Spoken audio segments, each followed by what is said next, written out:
ہے جن کو صفات قولیہ کہتے ہیں، صفات فعلیہ کہتے ہیں۔ میں اپنے چھوٹے چھوٹے بھائیوں کے بیچ میں تقریر کر رہا ہوں، میرے پاس آسان لفظ ہیں تو میں اس کو اور آسان کرتا ہوں کہ کچھ صفتیں اس کی صفتیں خاص ہیں اور کچھ صفتیں اس کی صفتیں عام ہیں۔ اب صفتیں عام میں وہ صفتیں پروردگار کی رکھی گئی کہ جن کو وہ چاہتا ہے کہ یہ جو میری صفتیں ہیں اسی طرح سے میرے بندوں میں بھی پائی جانی چاہیے۔ اب یہاں پر سوچیں، مثلا اللہ نے اپنی ایک صفت بیان کی کہ میں رحیم ہوں، تو اس نے حکم دیا کہ میرا بندہ وہی ہے جس کے دل میں رحم پایا جائے۔ سبحان اللہ، سبحان اللہ۔ غور کیا بس یہاں سے ہم جملے پر غور کریے گا۔ اگر اس نے کہا کہ میں عالم ہوں تو چاہتا ہے کہ میرا چاہنے والا، میرا قدر گزار، میرا عبادت گزار معلم ہونا چاہیے۔ سبحان اللہ۔ اگر اس نے کہا کہ میں سخی ہوں تو چاہتا ہے کہ میرا بندہ سخی ہو۔ اگر اس نے کہا کہ میں صابر ہوں، اب اس سے بڑا صبر کون کرے گا؟ کب مخالفت کی گئی؟ ابھی تک تو وقت دے دیا، قیامت تک کہنا ہے میرے وقت معلوم کہہ کر وقت نہیں ہے۔ تو اگر میں صابر ہوں تو میرے بندے کے اندر صبر پائے گا۔ میں محب ہوں، محبت کرنے والا، تو میرے بندوں کے اندر محبت پائی جائے۔ ٹھیک ہے، آسان سے لفظ ہیں، اگر سمجھنے کی کوشش کریں تو ان تمام صفتوں پہ غور کرتے جائیے۔ ان کو صفتیں عام اس لیے کہا گیا ہے کہ اللہ چاہتا ہے کہ اس کے بندوں کے اندر یہ صفتیں پائی جائیں۔ میں یہاں پر نہیں لکھوں گا، اور یہ تو بات ہے کہ لگاتار جو کسی وجہ پڑھ رہا ہوں کسی مجلس میں بھی پانی برابر پڑ رہا ہوں۔ اللہم صلی علی محمد وآل محمد۔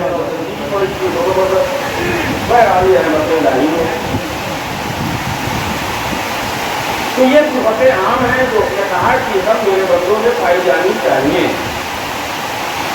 لیکن اب جہاں پر مجھے تھوڑا سا بیان آپ کی خدمت میں عرض کرنا ہے وہ ہے اس کی صفت خاص۔ آج کی وجہ سے جو میں بیان کر لے جا رہا ہوں، اور موبائل کا چارج کی تیار رکھے اور لائٹ جانے والی ہے۔ صفتیں عام اور ہیں، وہ چاہتا ہے کہ ہمارے بندے کے اندر صفت پائی جانی چاہیے، اور صفتیں خاص برعکس الٹا، صفتیں خاص میں اس نے کوئی کمپرومائز نہیں کیا ہے۔ یہ میری مخصوص صفتیں ہیں، یہ تمہارے اندر نہیں ہونی چاہیے۔ اب یہ یونٹ کیا نا جہاں پر مخاطب دوں اور تفصیل اسلام کو نہیں کرتے۔ اب صفتیں خاص میں کیا ہے؟ پہلی صفت آپ پڑھتے ہیں قرآن مجید روزانہ پڑھتے ہیں نمازوں میں، بسم اللہ الرحمن الرحیم، قل هو اللہ احد، قل کہو اللہ احد، اللہ الصمد، کسی نے پیدا نہیں کیا، لم یلد، اس کا کوئی بیٹا نہیں، ولم یولد، اس کا کوئی بیٹا نہیں، ولم یولد کفوا احد، اور اس کا کوئی برابری بھی نہیں ہے، اس کا کوئی کفو بھی نہیں، اللہ احد، اللہ الصمد، لم یلد ولم یولد ولم یکن لہ کفوا، کوئی برابر بھی نہیں، ہمسا بھی نہیں۔ اب اس میں آپ نے دیکھا کہ پورا اس کی صفت خاص پر ہے۔ میں ایک ہوں، مجھے کسی نے پیدا نہیں کیا، میرا کوئی بیٹا نہیں، میرا کوئی ہمسر نہیں، پورا اس کی صفت خاص ہے۔ اور کیا اب کوئی انسان اگر یہ کہنے لگے کہ نہیں ہمیں بھی کسی نے پیدا نہیں کیا تو اس کی صفت خاص میں شامل ہو۔ سبحان اللہ۔ یہ ہے شرک۔ اگر کوئی کہے کہ ہمارا بھی ہمسر کوئی نہیں، ہمارا بھی برابر کوئی نہیں، تو یہ اللہ کی وجہ سے اللہ کی صفت خاص میں شامل ہے۔ لیکن پہلا ہی آج کا پہلا جملہ کیا؟ قل هو اللہ احد، میں ایک ہوں۔ یہاں پر تھوڑا سا آپ کو غور کرنا پڑے گا، کیونکہ یہاں پر احد کے معنی ایک لیے ہے، قل هو اللہ احد، احد یعنی میں ایک ہوں، لیکن عربی میں ہم سب نے پڑھا ہے کہ ایک کو واحد کہتے ہیں۔ واحد، اثنین، ثلاثہ، اربعہ، خمسہ، ستہ، سبعہ، ثمانیہ، تسعہ، عشرہ، اور پھر عشرون بھی، 30 اور 40 اور 50 اور پھر میاں اور پھر الف کے آگے بولی تھی وہ تو ملین اور بلین اب دیا انگریزوں کو۔ تو عربی کی گنتی میں ایک کو واحد کہتے ہیں قرآن مجید کی آیت میں اللہ کہہ رہا ہے نا قل هو اللہ احد، کہو اللہ احد ایک ہے۔ تو جب عربی میں ہم ایک تو واحد پڑھتے ہیں تو پورا کر کے ہونا چاہیے تھا، قل هو اللہ واحد، کہو اللہ ایک ہے کہ نہیں؟ ہم نے تو یہ پڑھا ہے کہ واحد مانی ایک، اور اللہ کہہ رہا ہے احد، اور یہاں پر ہم نے پڑھا واحد واحد، تو اللہ کہہ رہا ہے قل اللہ واحد، کہو اللہ واحد ہے ایک۔ لیکن آپ لغت میں جائیے گا تو آپ کو احد معنی بھی ایک ملے گا اور واحد معنی بھی ایک، یعنی آپ ایک کو واحد بھی کہہ سکتے ہیں، ایک کو احد بھی کہہ سکتے ہیں۔ تو پھر اللہ نے احد ہی لفظ کا استعمال کیوں کیا، واحد کا کیوں نہیں کیا؟ اسی لیے قرآن نے کہا ہے کہ ہمیں پورا حفظ کرنے سے بہتر یہ ہے کہ ایک آیت سمجھ کر پڑھو۔ تو ابھی سمجھنا پڑے گا نا کہ جب واحد بھی آ سکتا تھا تو احد کیوں کہا۔ اب اس کے لیے بھی آپ لغت میں جائیے تو آپ پائیں گے کہ واحد اس ایک کو کہتے ہیں جس کے پیچھے زیرو ہوتا ہے اور جس کے آگے اثنین یعنی دو ہوتا ہے، ثلاثہ یعنی تین ہوتا ہے، اربع یعنی چار ہوتا ہے، خمسہ یعنی پانچ ہوتا ہے، سات ہوتا ہے۔ واحد اس ایک کو کہتے ہیں جس کے پیچھے زیرو یعنی کچھ نہیں اور آگے گنتیوں کا پہاڑ، واحد سے لے کر اور اس پر گنتیوں کا پہاڑ۔ لیکن جب احد کو دیکھیں گے لغت میں تو آپ پائیں گے کہ احد کے پیچھے زیرو نہیں ہے، احد ہی ہے، اور احد کے آگے دو نہیں ہے، اثنین نہیں ہے، احد ہی ہے۔ احد وہ واحد گنتی ہے جس کے پیچھے نہ کوئی گنتی نہ آگے کوئی گنتی۔ اللہ واحد لفظ کا استعمال نہ کر کے احد لفظ کا استعمال یہ کرنا چاہتا ہے کہ مجھ کو واحد نہ کہنا کہ پیچھے کچھ نہیں، یعنی میں تجھ سے پہلے کچھ نہیں تھا، میں بھی نہیں تھا زیرو، اور آگے میرے جیسے 1 2 3 4 5 تو پتہ نہیں کتنے ہو گئے، نہیں، احد کہو کہ پیچھے بھی میں ہی تھا۔ سبحان اللہ سبحان اللہ، واہ واہ واہ، اللہم صلی علی محمد وآل محمد۔ اور کیا ہوئے، یعنی واحد نہ کہو، احد کہو کہ آگے بھی جتنا جاؤ تو ایک ہی نظر آئے اور پیچھے بھی دیکھو تو زیرو نہیں، ایک ہی، اس لیے میں احد ہوں، واحد نہیں ہوں۔ بندہ اپنے آپ کو واحد کہہ سکتا ہے، احد نہیں کہہ سکتا، لغت کے ساتھ میں اپنے آپ کو واحد کہتا ہوں، احد نہیں کہہ سکتا۔ تو یہ اس کی صفتیں خاص ہیں، میں نے اپنے چھوٹے چھوٹے بھائیوں کے جو بیان کیا اس کو تھوڑا سی اور آگے بات کروں۔ اسی طرح سے بہت سی صفتیں ہیں جن کو صفتیں خاص کہتے ہیں، جس میں انسان کو شامل ہونے کا اختیار نہیں ہے، حق نہیں، اجازت نہیں ہے۔ جیسے اعلیٰ کل شہید قدیر ہوں میں، یہ اس کی صفتیں خاص ہیں اور وہی نہیں کہہ سکتا کہ میں اعلیٰ کل شہید قدیر ہوں، اس لیے میں قادر المطلق ہوں، تو یہ اس کی صفت ہے، اس میں ہم شامل نہیں کر سکتے اپنے آپ کو۔ معبود ہوں، اب کوئی اور معبود نہیں بن سکتا، یہ سب اس کی صفتیں خاص ہیں۔ تو جس طرح سے اگر میں گراؤں تو 1.5 گھنٹے کی مسجد پڑھوں، 1.5 گھنٹہ اس میں لگ جائے گا، لہٰذا میں یہاں سے پڑھتا ہوں کہ اگر میں گراؤں تو سب بات نہیں کروں گا۔ اللہم صلی علی محمد وآل محمد۔ تو اب یہ تمام صفتیں جو ہیں اگر میں گنانے لگوں بہت ٹائم لگ جائے گا، لہٰذا یہ جتنی بھی ہے اس کی صفتیں خاص ہیں۔ انہی میں ایک صفت خاص اور ہے جس پر تھوڑا سے ہو جائیے تو آج کی مجلس وصول ہو جائے گی، آج کی مجلس میرا پڑھنا بھی وصول ہو جائے گا اور آپ کا سننا بھی وصول ہو جائے گا۔ اور جہاں تک میں کوشش کرتا ہوں کہ ممبر پر آؤں تو آسان لفظوں کے ساتھ اپنی اصلاح کرتے ہیں، آپ کے ساتھ مل کر، آپ لوگوں کے ساتھ رہ کر اس ممبر سے اگر موقع ملا ہے تو اپنی اصلاح کروں۔ یہ اصلاحی جملہ ہے جو میں کہنے جا رہا ہوں۔ کیا کہ اس نے کہا کہ یہ سب میری صفتیں خاص ہیں، انہی میں ایک خاص صفت جو ہے وہ ہے انا، میں، یہ اس کی صفتیں خاص ہے۔ یعنی اس کو یہ حق ہے کہ وہ کہے انا، ہم کو یہ حق نہیں، جب تک میں یہ ہم کو حق نہیں، وہ کہے، کیونکہ اس نے سب کو پیدا کیا، اس کو کسی نے پیدا نہیں کیا۔ ہم سب پیدا ہوئے جب کسی نے پیدا کیا، یعنی ہم مجبور ہیں تو ہمارے لفظ سے انا نہیں آنا چاہیے، میں نہیں آنا چاہیے۔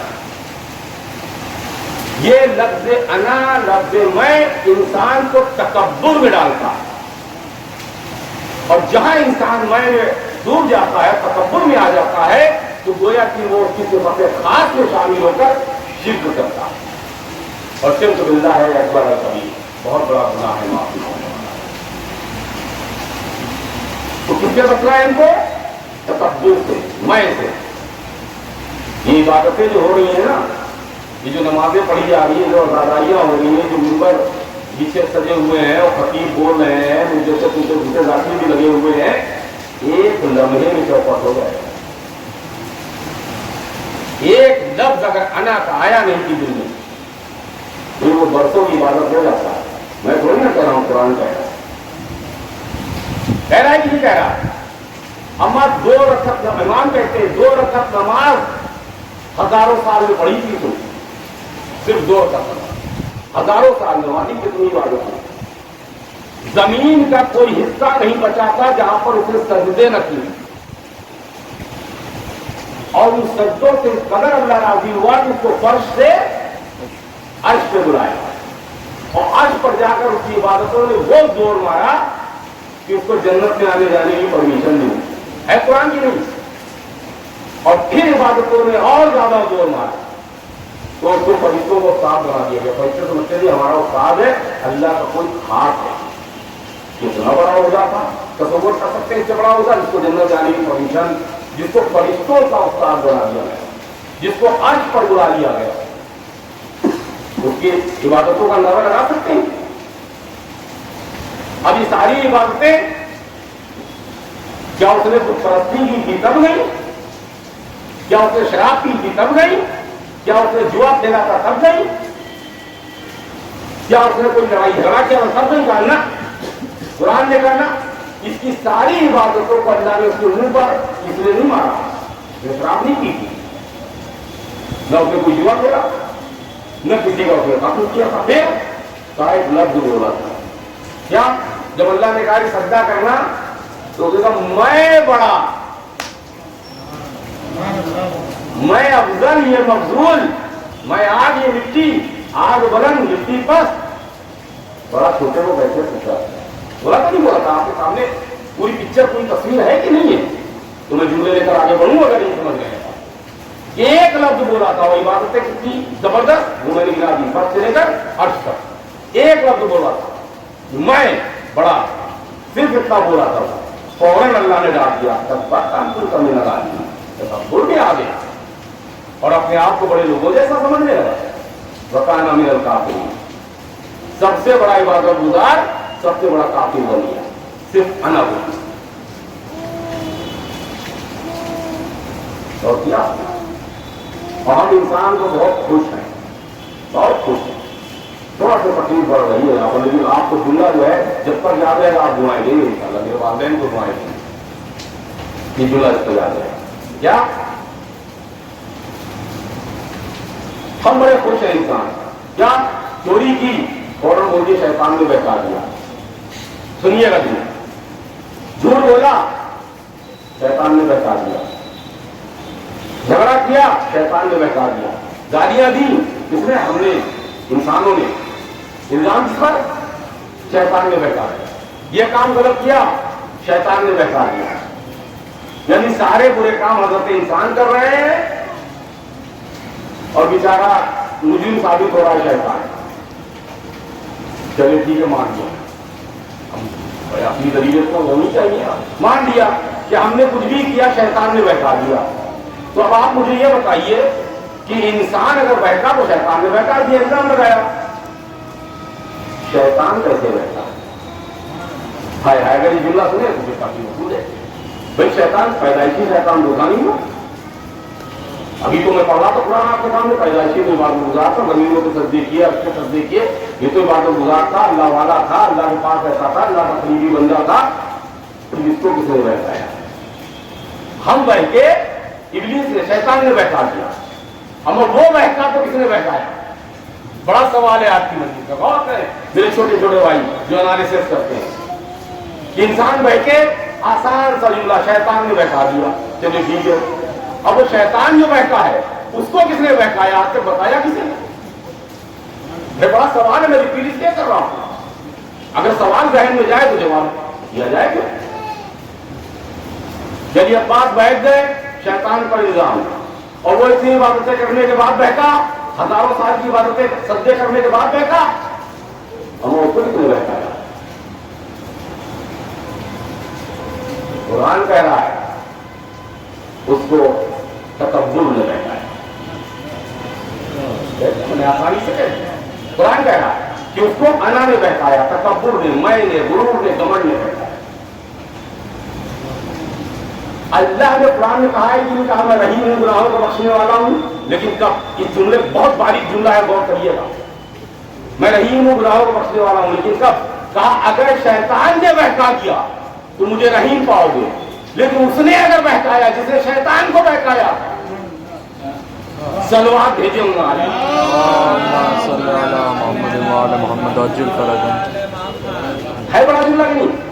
اگر شیطان نے بہکایا، میں جانتا ہوں وہ مجھ سے طاقتیں مان کے گیا، تم کمزور ہو، بہکو گے، اٹھو گے، گرو گے، سنبھلو گے، سب ہوگا، میں رحیم ہوں، میں سنبھالنے والا، انما ولیکم اللہ، میں تمہیں سنبھالنے والا ہوں، میں بخش دوں گا۔ لیکن اس نے اگر بہکایا، جس نے اس کو بہکایا تھا، کیوں؟ کیونکہ جب اس نے، غرور نے، تکبر نے اس کو بہکایا تو ہم نے اس کو مہلت دی، چھوٹ دی، کافر قرار دیا۔ اگر اسی نے تم کو بھی بہکا دیا، تم بھی کافر قرار دیا۔ وہی پیمانہ چلے گا، جب کافر وہ ہے گھمنڈ میں آ گیا تو ہم نے سے کوئی گھمنڈ کرے گا، ہم بھی کافر ہوں۔ عبادتوں کے نام رکھیں، عبادتیں اس نے بھی بہت کی۔ اگر تکبر میں کوئی بھی آ گیا، قرآن کی روح سے وہ کافر ہے۔ کافر کوئی صرف بت پرست کو نہیں کہتے ہیں، ہر ظالم کو کافر کہتے ہیں، اور جو اللہ کی ذات کو شریک ہو جائے وہ نہیں کرتے۔ لہذا جو ہم کو بہکاتا ہے اس کو شیطان کہتے ہیں، اور جو شیطان کو بہکاتا ہے اس کو تکبر کہتے ہیں۔ اس سے بچنا چاہیے۔ یاد رکھیے گا، جتنے یہ زمین پر قہر گھوم رہے ہیں نا، ان میں بھی بہت شیطان ہے۔ اب اگر سمجھنا ہے کہ ان میں کون سا شیطان ہے تو میں بتا دوں آج کی وہ جن کو سرٹیفائڈ ہو گیا کہ وہ شیطان ہے۔ یہ فوٹو اسٹیٹ ہے، یہ ریمائنڈر ہے، اصلی غدیر وہ تھی جو خلافت آدم کے موقع پر نہ اترے گی، جیسے وہاں وہ غدیر ہو رہا ہے۔ وہاں پر عرش کا مجمع تھا، یہاں پر فرش کا مجمع، وہاں پر عبادت گزار فرشتوں کا ہجوم تھا، یہاں پر حاجیوں کا ہجوم، وہاں پر اعلان کرنے والا اللہ تھا، یہاں پر اعلان کرنے والا رسول اللہ، وہاں پر بھی خلافت کا اعلان ہو رہا ہے، انی جاعل فی الارض خلیفہ، یہاں پر بھی خلافت کا اعلان ہو رہا ہے، وہاں پر بھی جس نے نہ مانا وکان من الکافرین، یہاں پر بھی جس نے نہ مانا سائر سائر بعذاب واقع للکافرین۔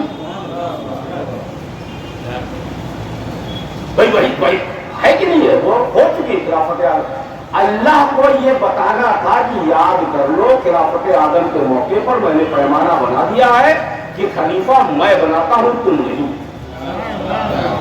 صلوات بھیجیں اللہم صلی علی محمد۔ وہ غدیر کے میدان ریمائنڈر ہے، یاد دہانی ہے کہ یہ حق مجھے ہے کہ میں دین کا خلیفہ بنا۔ آج پر بھی میں نے بنایا تھا تم کو، تب سے پیمانہ بنا ہوا، جتنے بنے گے دین کے رہے گا وہ میں بنا۔ یہ غدیر میں اس کا ریمائنڈر ہے جو مسلمانوں کو، انسانوں کو یاد دلایا۔ جو وہ آتا حارث بن فہر نعمانی اپنے گھوڑے کو پیغمبر اسلام کی اونٹنی کے سامنے لاتا ہے، کہتا ہے کہ وہ سب آپ نے کہا حج کرو، ہم نے حج کیا، سجدے کرو، محمد وسوسو فی صدور الناس من الجنۃ والناس۔ کوئی جن شیطان نہیں، بس جس کے اندر وسوسے آ جائیں وہی شیطان ہے، جس کے اندر وسوسے آ جائیں۔ اب یہ تمام انسانوں کی بھیڑ ہے، اس میں گھومتے پھرتے دیکھیے کہ اس کے اندر وسوسے آ جائے، اس کے اندر تکبر آ جائے، وہی ابلیس ہے، وہی شیطان ہے۔ اب چلیے مجھ کے ساتھ ڈھونڈتے ڈھونڈتے ڈھونڈتے ڈھونڈتے آپ طے کریے عرب کی زمین کو، مکے کی زمین کو، مدینے کی زمین کو، پھر کوفہ کی کربلا پہنچیے، آپ کو چلتے پھرتے شیطان نظر آئیں گے۔ آئیں گے کہ نہیں آئیں گے؟ کیا کہا تھا قرآن نے؟ میں نے سورہ پڑھا ہے نا، سورہ ناس، سورہ ناس، غالباً قرآن کا آخری سورہ، اللہ نے پیمانہ بتا دیا جن کے اندر وسوسے آ جائیں. اب اس سے امام حسین علیہ السلام کہہ رہے ہیں کہ تو کیوں اتنے لشکر کو لے کر آیا, میرے مقابل میں جانتا نہیں, میں نواز رسول ہوں. کہا تب جانتا ہوں. کہا کی حکومت کو رہتا ہے. اب میں اپنے گاؤں کی زبان بولوں, ریت کی حکومت میں نہیں, وسوسوں میں بہتا ہے. اور قرآن کہہ رہا ہے جس کو وسوسوں میں بہتایا وہی شیطان. کیسے کیسے وسوسوں میں بہتایا کہ مدینے سے امام نکل رہے. ایمان کا ایک بس رخ تھا کہ چلیں جو بے دین کو رہے ان کو اصلاح کر دیں, ان کو سمجھا دیں, بجھا دیں, تمام باتیں تھیں. تو ایک لشکر تیار کر رہے ہیں. لیکن آقا نے اس لشکر میں جو لشکر تیار کر رہے تھے مدینے سے کربلا جانے کے لیے, اس لشکر میں آقا نے آپ نے دیکھا ہوا ہے کوئی بھی ایسا نہیں رکھا جو انجان ہو وہاں اس لشکر میں. سب اپنے عزیز اور قریب گھر والے ہیں. عباس ہیں, علی اکبر ہیں, قاسم ہیں, علی اصغر ہیں, اور محمد ہیں, سبھی عقیل فرزن ہیں, عبدالرحمان ابن عقیل, ان سب کو سزا نہیں سوال ہے. یعنی مولا نے بتا دیا وہاں پر کہ اگر آپ کو جائیداد وراثت بچانی یہ وراثت ہی تو کی دین, حسین کے نانا کی وراثت ہی دین اسلام. امام نے بتا دیا اگر آپ کو وراثت بچانی ہے تو اپنوں پر یقین رکھیے, اپنوں کو سمجھیے, اپنے آپ کو نہیں. یعنی پہلے ہی قدم پر امام اپنوں کی اہمیت بتا کر جا رہے ہیں اور ہماری فرشیدہ پر اپنے اپنوں ہی سے نہ سوال ہے. اللہم صلی علی محمد پہلے ہی قدم پر امام اپنوں کی اہمیت اور عظمت بتا رہے ہیں. اور 1400 سال ہو گئے حکومت سے پہنچتے سنتے ہوئے, لیکن ہم اپنوں کی قدر و قیمت نہیں سمجھتے. جھک جاؤ, مل جاؤ, امام ہی چاہتے. عباس آ گئے, جی آقا, علی اکبر جی بابا, قاسم جی چچا, اور محمد جی بابا. ارے میرا لشکر تو پورا مکمل, اکبر بھی ہیں, قاسم بھی ہیں, اور محمد بھی ہے, عباس بھی ہیں, سب کو ہے. تو بھی پتہ نہیں کیوں مجھے ابھی یہ لشکر نام مکمل دکھائی. حالانکہ عباس جیسا گرے موجود ہے, اکبر جیسا بیٹا موجود ہے, کسی لشکر نام مکمل دکھائی دیا. بس امام نے اپنے چہرے کو گھمایا تو کیا دیکھا, جوڑی پر سغرا علی اصغر کو گودی میں لے کر ٹہل رہے. امام آگے بڑھے, کیوں نامکمل لشکر کو مکمل کرنا. امام آگے بڑھے, امام کو آتا ہوا جناب صدرہ نے دیکھا تو اپنے قدموں کو پیچھے. امام دو قدم آگے بڑھے, صدرہ دو قدم پیچھے. امام آگے بڑھتے جا رہے ہیں, بیٹی پیچھے بڑھتی جا رہی ہے, گود میں علی اصغر. ایک بار بھی جناب صدرہ نے کہا بابا سب کو جا رہے ہیں آپ کے ساتھ, بھیا بھی جا رہے ہیں, قاسم بھی جا رہے ہیں, چچا عباس بھی جا رہے ہیں, کیا علی اصغر مدینے میں نہیں رہتے ہیں؟ امام کا پاس دیتی ہے ممکن ہوگا. اچھا ٹھیک ہے پاپا ضد کرتے ہیں تو دے دیجیے, لیکن اگر خود سے آتا ہے تو لے جائیے گا, زبردستی ہے. بس یہی مسائل میں میری ہوگی, لیکن میں پڑھ رہا ہوں, سوچتے ہیں یہ ہوتے. امام نے کہا ٹھیک ہے. امام نے اپنے ہاتھوں کو آگے پھیلا دیا. جناب علی اصغر, اب منظر آپ کے سامنے ہے, جناب صغرا کی گودی میں ہے. شہزادے نے اپنی امی سے آنکھوں کو کھولا, امام کے چہرے کی زیارت کی, دیکھا منتظر کھڑا ہوا ہے.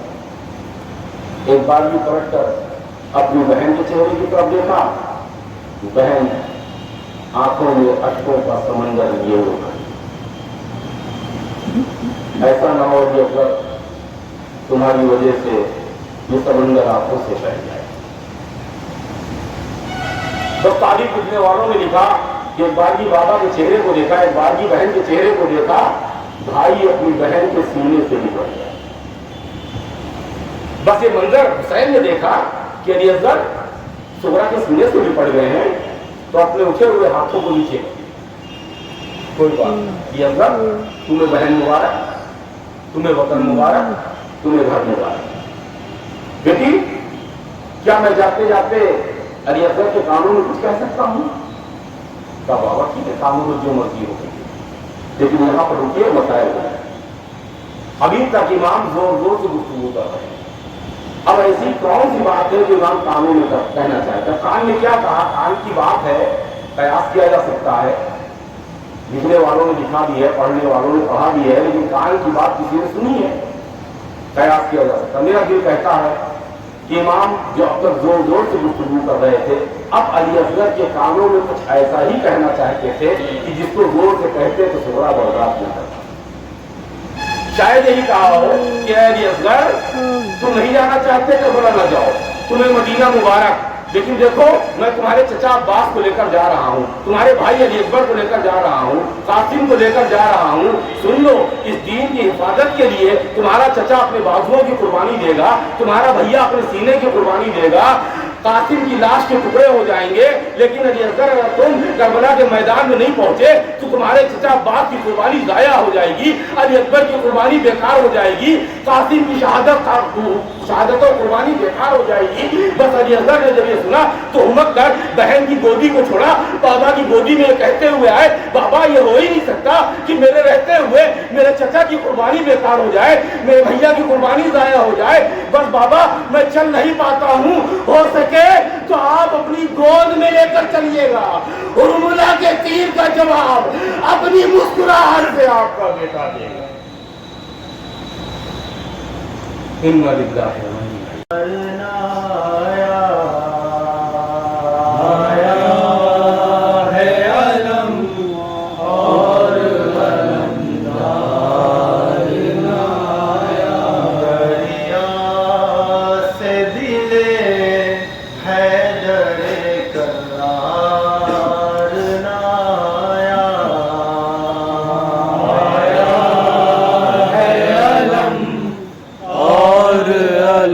علمدار نایا ہے علم اور علمدار نایا آیا ہے علم اور علمدار نایا جو کٹے دانتوں میں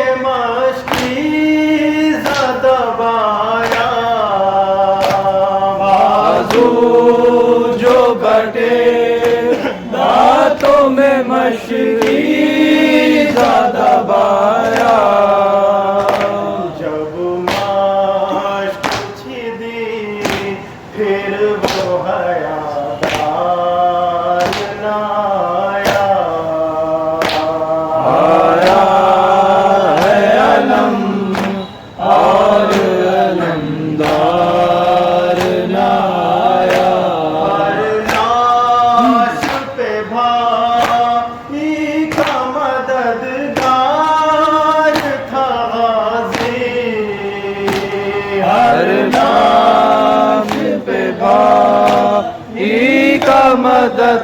مددگار تھا غازی دوست کوئی شہ کا مددگار نایا آیا ہے علم اور علمدار نایا جب تک وہ رہا چادر زینب کا محافظ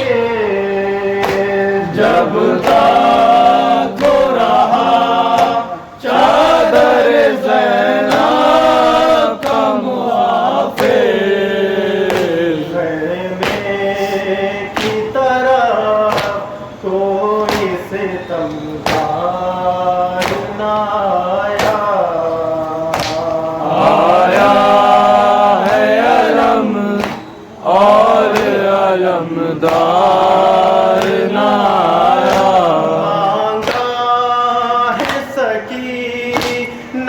کے توسل سے جو میثاق مانگا ہے سکینہ کے توسل سے جو میثاق سلمان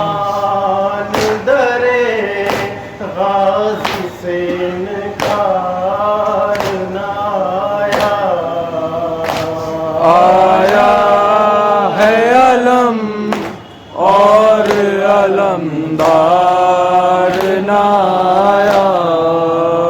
سید